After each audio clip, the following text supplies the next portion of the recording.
So Glenn's in bed, and grandbabies are asleep, and it gives me a chance to talk to you and give you some insight of some things that are going on. So Glenn is suffering with pain on a daily basis. And it's sometimes in his head, where the tumor was. We don't know if it's growing back or if it's scar tissue or, just phantom pain. We don't know. And he is not going back in for any more surgery anyway, so we're not even going to deal with that. He also has the aneurysm that's in his heart now, so he's having daily chest pain, and that seems to be hurting him quite a bit. He is becoming more and more confused.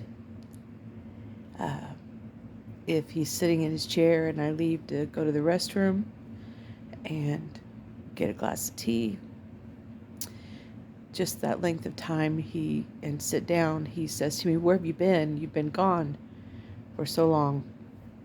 When in reality, I haven't. So I yell out for him several times. Sleep is a little difficult because he gets up and wanders, and so I put a bed alarm on his bed, which he absolutely hates, but it lets me know that he's up. And I've woken in the mornings a couple times and I've seen him outside, and I said, "What are you doing?" And he said, "I'm just looking at things." And so,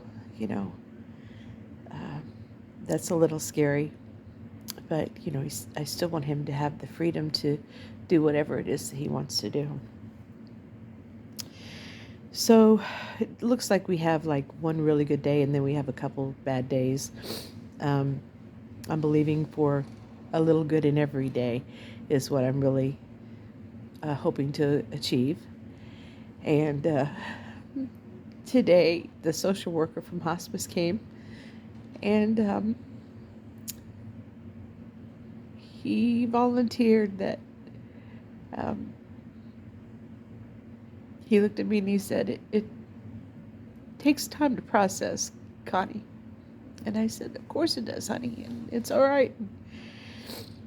He said, "I believe that I'm going to make it. I had a dream last night," he said. I said, "You did? What was your dream?" He said that he dreamed that his birthday, which is January 25th, had come, and that he had made it. He felt like he saw the calendar, and he said that he felt like he made it. His goal, I know this is a small goal, but one of his big goals was that he wanted to make it to 62 so that he could get his Social Security, because he's been fighting his heart ailment for years, and he wasn't able to get disability, and he just wants to make it to 62 so that he can get his Social Security, which he already has. He doesn't really understand because they have approved him. It's just that he won't get his first check for disability until November. But he said that, and I'll have to check into this. I don't know. He must be checking into things is what it must be happening. But, he's very resourceful, and he gets online and he looks up things. It doesn't mean he always comprehends them and understands them, but he gets online and he seems to think, and I don't know if this is true, you might know, but because he'll be 62 and he'll be at the time when he can collect benefits, he thinks that I will be able to collect off of him for 6 months afterwards. And he is concerned that I will need time to adjust afterwards. And he feels that his goal to hold on will end at his birthday. And he doesn't believe that God hasn't healed him, or that isn't in the process of healing him, or anything like that. He just feels like his time will be fulfilled in January. That's honestly in my heart what I've been feeling too. So it gives us goals to work on. So 3 things he wants more than anything. He wants to build me a box to put memorabilia and a jewelry box for our granddaughter. And line them with cedar, he says. He wants to have a lemon shake-up stand where he can do lemon shake-ups one more time. And I'm working on that, trying to make that possible. And he wants to go fishing in Lake Michigan and catch a big fish and spend $100 at the casino, which is we don't do that. But he just wants to be frivolous and spend $100 at the casino without thinking about it. So those are his bucket list items, and I'm working on those. So I've got to get myself together because I'm going down a rabbit hole. I try to stay really positive and interject positive things to everyone. And of course I have faith. It's not a matter of faith, but I can't control what's going on with me right now, physically and mentally. I'm shaking, and a friend of mine said today that maybe I was walking in fear. And I'm going to really examine that and rebuke that if that's the case, because it could be a possibility. Not knowingly and not wanting to admit that, but the fact that he has an aneurysm that could erupt anytime. That's what my late husband happened to him. And that's very scary. I want him to go, as any one of us would want anyone to go in peace,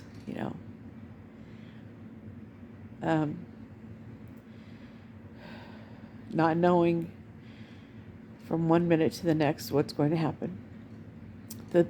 The best thing that has worked for him so far has been suckers with THC. So I'm gonna look into some things more about that. I don't want to be on here begging people for suckers, so I'm trying to look into some things to help him with that. And if that's what he needs, that's what he needs. I have no problem with that.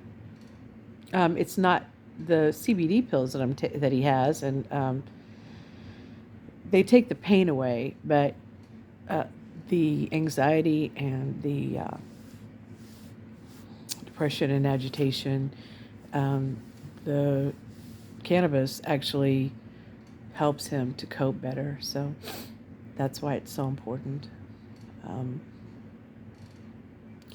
So I just wanted to touch base. Of course, I just want to go in and hold him and tell him,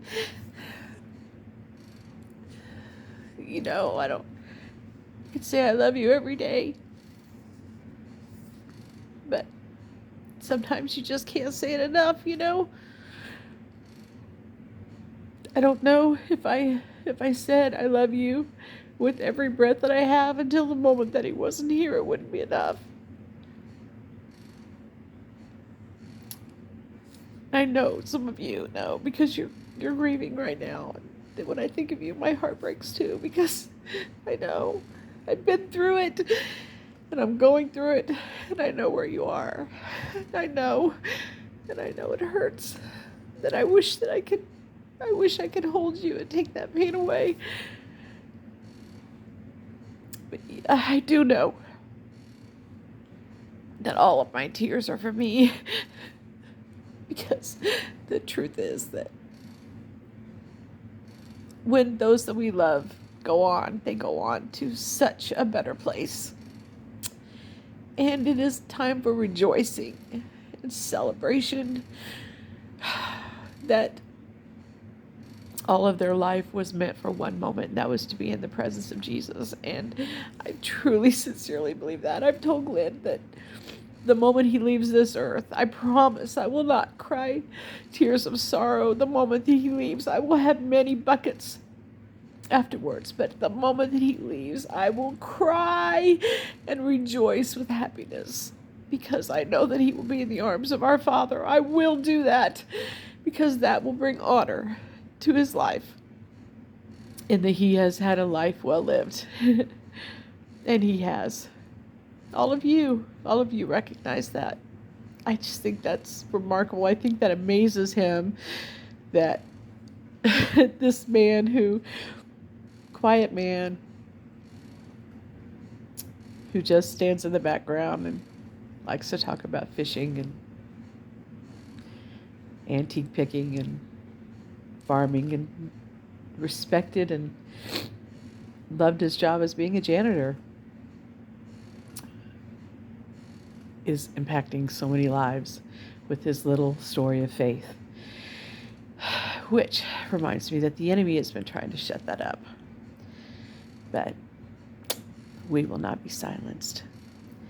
And I'm encouraging Glenn to tell his testimony. That's why he's here, right? That's why God gave him that 3 minutes. So he needs to start walking in that. So I'm going to kind of light a fire under him tomorrow and remind him of that. So thank you for listening. Thank you for being a friend. I may not see every face, but I feel and sense your heart. And that's the beautiful thing. So Facebook may try to control and monitor that. That's okay. That's all right. Because God will find a way. He will find a way for me to be comforted and for me to allow comfort to you. Because that's just the way he does things. So God's got this. I love you. You're not alone. I do see you. Thank you for seeing me. God bless.